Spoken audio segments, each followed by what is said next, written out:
राधे राधे दोस्तों and welcome back to my channel Purnima के सो ब्लॉग। तो सबसे पहले आप सभी को राधा अष्टमी की हार्दिक बधाई हो। एक ऐसी कथा जो सबके दिल को छू जाती है, जिसने एक इतिहास रच दिया युगों युगों तक के लिए। तो जी हाँ, आप सभी समझ गए होंगे कि आज मैं राधा और कृष्ण की कथा सुनाने वाली हूँ। राधा अष्टमी की विशेष कथा। श्री राधा और कृष्ण के प्रेम की जो कथा है वो हर किसी के दिल को छू लेती है। राधा और कृष्ण का प्रेम इतना पवित्र और इतना गहरा था कि उनकी भक्ति आज भी लोगों के मन मस्तिष्क में बसी हुई है। हर साल भाद्रपद मास के शुक्ल पक्ष की अष्टमी को राधा अष्टमी के रूप में मनाया जाता है। यह दिन श्री राधा जी के, हमारे श्री जी के जन्मदिन के रूप में मनाया जाता है। राधा को भगवान विष्णु की पत्नी लक्ष्मी का अवतार माना जाता है। ऐसा कहा जाता है कि कृष्ण की पूजा राधा की पूजा के बिना अधूरी है, इसलिए जन्माष्टमी करने वाले राधाष्टमी जरूर करें। वेद और पुराणों में भी राधा की महिमा का वर्णन किया गया है। श्रीमद् देवी भागवत में भी कहा गया, यदि कोई व्यक्ति राधा का पूजन नहीं करता है तो उसे कृष्ण की पूजा का अधिकारी नहीं माना जाता। लेकिन क्या आप जानते हैं कि राधाष्टमी का त्योहार क्यों और कैसे मनाया जाता है? राधा का जन्म कैसे हुआ था? राधा और कृष्ण के बीच में क्या संबंध था? तो आज मैं इस वीडियो में आपको सारे प्रश्नों का उत्तर दूंगी। राधाष्टमी की व्रत कथा के बारे में विस्तार से चर्चा करूंगी। तो चलिए राधाष्टमी के पावन त्योहार से संबंधित ये वीडियो शुरू करते हैं। राधा अष्टमी, जो कि हिंदू धर्म का बहुत ही महत्वपूर्ण त्योहार है, जो कि राधा जी के जन्मदिन के रूप में मनाया जाता है। ये इस बार 31 अगस्त 2025 को पड़ रहा है। श्री राधा को भगवान कृष्ण के सबसे प्रिय भक्त और शक्ति का स्वरूप भी माना जाता है। इस दिन भक्तगण राधा कृष्ण की पूजा अर्चना करते हैं। राधा अष्टमी पर व्रत रखने और पूजा करने से जीवन में सफलता और समृद्धि मिलने का विश्वास है, और ये सबसे ज्यादा आसान व्रत माना जाता है। यह पर्व कृष्ण भक्तों के लिए विशेष महत्व रखता है और बड़ी ही श्रद्धा के साथ मनाया जाता है। पौराणिक कथाओं के अनुसार देवी राधा का जन्म किसी साधारण मानव के गर्भ से नहीं हुआ था, बल्कि वे वृषभान जी की तपोभूमि से प्रकट हुई थी। ब्रह्म वैवर्त पुराण में राधा रानी के जन्म की एक पवित्र कथा है। पौराणिक मान्यताओं के अनुसार ऐसा कहा जाता है कि राधा कृष्ण के साथ गोलोक में वास करती थी। एक बार राधा गोलोक में नहीं थी। श्री कृष्ण अपनी एक सखी विराजा के साथ विहार कर रहे थे। जब राधा को इस बात का पता चला तो वह अत्यंत क्रोधित हुई और कृष्ण के पास पहुंचकर उन्हें उलाहना देने लगी, यानी कि शिकायत करने लगी। श्री कृष्ण के मित्र श्री दामा और सुदामा जी, जिनको बोलते हैं, को श्री राधा का यह क्रोध सहन नहीं हुआ। उन्हें राधा जी को पृथ्वी पर जन्म लेने का शाप दे दिया। इस घटना से विराजा इतनी व्यथित हो गई कि वे नदी का रूप धारण करके गोलोक से प्रस्थान कर गई। राधा जी ने भी क्रोधित होकर सुदामा को राक्षस कुल में जन्म लेने का शाप दे दिया। इस शाप के कारण सुदामा ने शंखचूर्ण नाम के राक्षस के रूप में जन्म लिया, जो बाद में भगवान विष्णु का परम भक्त बना। राधा जी के शाप के कारण उन्हें भी पृथ्वी पर जन्म लेना ही पड़ा। भगवान श्री कृष्ण ने उन्हें बताया कि वो वृषभान जी की और उनकी पत्नी देवी कीर्ति की पुत्री के रूप में उनके घर में जन्म लेंगी। वहीं पृथ्वी पर राधा जी का विवाह रायाण नाम की एक वैश्य से होगा, जो कि वास्तव में श्री कृष्ण का अंशावतार होगा, यानी कि उनका ही अंश होगा माना जाएगा। इस प्रकार श्री राधा जी और कृष्ण जी ने पृथ्वी पर भी प्रेम और विक्षोभ का अनुभव किया। और ये भी माना जाता है कि जो राधा जी हैं, हमारी श्री जी हैं, वो हमारे कान्हा जी, हमारे कन्हैया, हमारे कृष्ण, हमारे लड्डू गोपाल, गिरधर गोपाल का ही अंश हैं। वो उनका ही एक स्वरूप है, जो कि अपनी शक्ति के रूप में इस पृथ्वी पर आकर एक उदाहरण पेश करने के लिए इन्होंने अपने ही अंश को पृथ्वी पर राधा के रूप में जन्म देने का आशीर्वाद दिया था। राधा के पृथ्वी पर जन्म की कथा एक अन्य रोचक घटना भी घटित होती है। जब देवी कीर्ति गर्भवती हुई थी तब की बात है ये। तो योग माया की प्रेरणा से उनके गर्भ में वायु का प्रवेश हुआ। वायु मतलब आप सभी जानते होंगे, जी हाँ, हवा। और वायु के रूप में उन्होंने एक शिशु को जन्म दिया। उस समय देवी राधा कन्या के रूप में प्रकट हुई थी। तो इस बात में भी कहीं कहीं मतभेद होता है कि राधा जी प्रकट हुई हैं या फिर उनका जन्म हुआ है। लेकिन उनका जन्म दिवस आप सभी को मनाना है राधा अष्टमी के दिन। भाद्रपद माह की अष्टमी तिथि को जन्मी राधा के जन्मोत्सव को लेकर तब से आज तक पूरे संसार में, खासकर बरसाना, मथुरा, वृंदावन और अब तो हर जगह इतनी धूमधाम और इतनी हर्षोल्लास के साथ उनका जन्म दिवस मनाया जाता है। तो इसलिए राधा जी के जो परम भक्त होते हैं, राधा उन्हें भी राधा राधा कहने का सलाह देती हैं। ये आप सोचेंगे कि थोड़ा सा अजीब है कि राधा अपनी ही नाम लेने का गुणगान क्यों करती हैं, क्योंकि उनको पता है कि जिनको कृष्ण को पाना है तो राधा जी का नाम लेना ही पड़ेगा। कृष्ण को राधा राधा सुनना बहुत प्रिय है, इसलिए जो राधा नाम लेता है वो कृष्ण को पा लेता है।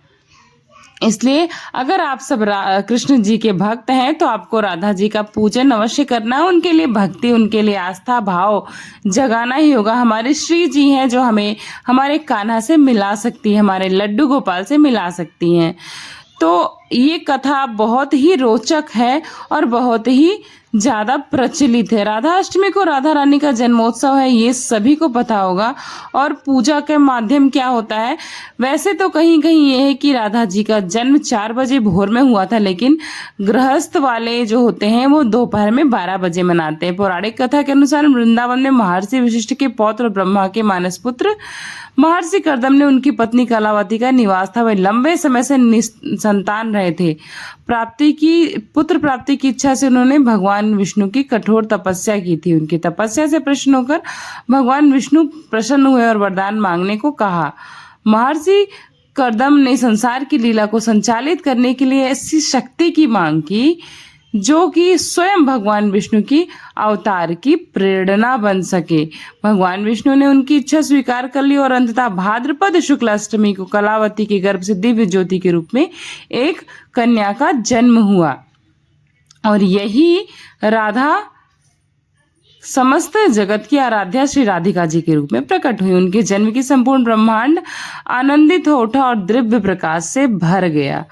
तो हमें इस प्रकार इस दिन को राधा अष्टमी के रूप में मनाना चाहिए और मनाया भी जाता है। राधा अष्टमी का महत्व और फल राधा जी की भक्ति भाव से और व्रत पूजन करने से ही भक्त को श्री कृष्ण की कृपा बहुत ही सरलता और सहजता से प्राप्त होती है। सांसारिक कष्टों और बाधाओं का नाश होता है, पारिवारिक में सुख, शांति और प्रेम की प्राप्ति होती है। भक्त का मन राधा रानी की भांति निष्काम हो जाता है। तो दोस्तों, ये वीडियो बहुत ही खास है। पूरी कथा मैंने आपको सुनाई।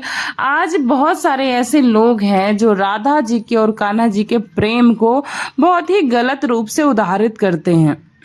जिसको भी अनर्गल और गलत तरीके का प्रेम दिखाना होता है वो राधा कृष्ण का जो उदाहरण दे देता है, लेकिन ये बहुत ही गलत बात है। राधा कृष्ण का जो प्रेम था वो बहुत ही पवित्र था, आज की दुनिया से परे था। इसको समझना इतना आसान नहीं होता है, लेकिन लोग जो भी आजकल अविवाहित होते हैं अपने प्रेम को राधा कृष्ण से तुलना करते हैं। पर राधा जी उनका ही रूप होकर, उनके ही लिए व्याकुल होकर, उनके दुख में क्या क्या भोगी हैं, इस चीज को आप अगर वेदों पुराणों में पढ़ेंगे तो ही समझ पाएंगे। राधा प्रेम, कृष्ण के प्रेम को हम छोटी छोटी पिक्चरों के माध्यम से नहीं समझ सकते हैं, आजकल गलत तरीके से दर्शाया जाता है। तो कृपया राधा और कृष्ण के प्रेम का महत्व समझें, उसका मजाक नहीं बनाएं। हम आशा करते हैं कि ये वीडियो कहीं ना कहीं आपके लिए भी बहुत जागरूकता भरा होगा।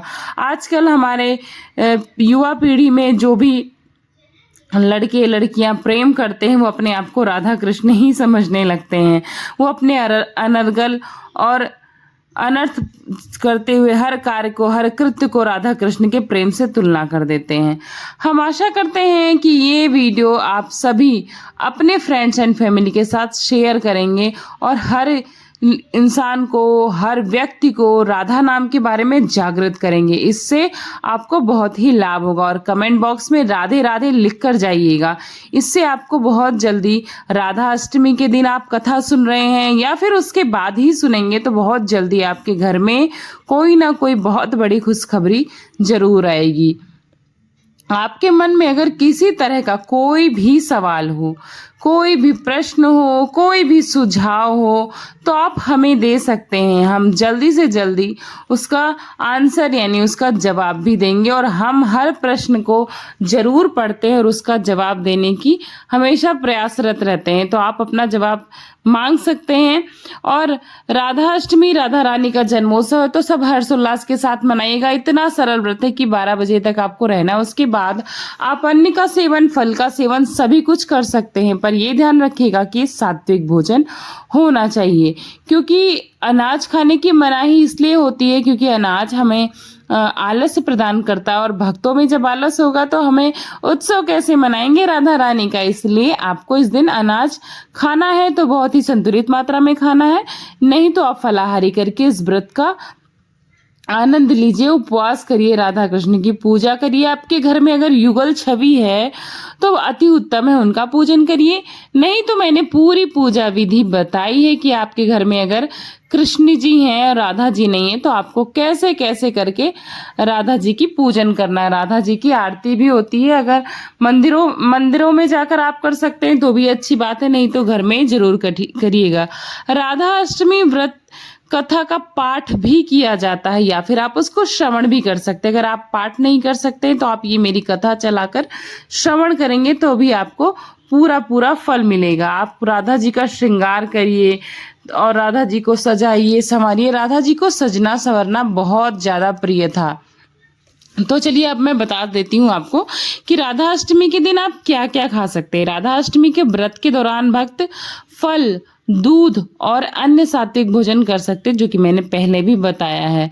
व्रत के नियमों के अनुसार अनाज और नमक का त्याग किया जा सकता है, लेकिन अगर किसी को नमक के बिना कोई समस्या होती है, जैसे किसी को आजकल बीपी की समस्या है या फिर कोई नहीं रह पाता है, तो वो सेंधा नमक का यूज कर सकता है, उससे कोई भी समस्या नहीं उत्पन्न होगी। अब इसका व्रत का उद्देश्य भगवान की भक्ति और पूजा में संलग्न रहना होता है, इसलिए आपको पूरा दिन राधा राधा जपना है।